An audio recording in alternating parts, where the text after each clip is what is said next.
Hi friend, welcome to my new blog. आज आम जाना होंडा कंपनी रे वर्तमान भी जो मैंने काम करके जाई सारी बहुत गुड़े ओडिया भाई आमर आसिक होंडा कंपनी काम करके जाइछंती ताके जानिछंती होंडा रे केते कष्ट काम। एपर्यंत भी होंडा कंपनी रे मैक्सिमम ओडिया पिला माने 40% अच्छा बहुत हार्ड वर्क हुए। मु भी होंडा कंपनी रे 9 वर्ष वाला काम कर हार्ड वर्क हुए जे आसी थरे काम करके जाइए आपण ताको पचारंतु से कहबे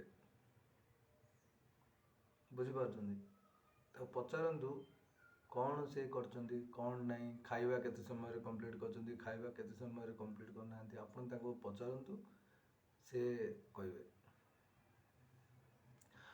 आ गोटे बड़ कथा होंडा कंपनी जो स्काम हुए जो टर्चर हुए ସେଇଟା ବି ମୁଁ ଗୋଟେ ନେକ୍ସଟ ବ୍ଲଗ୍ରେ ବତେଇବି।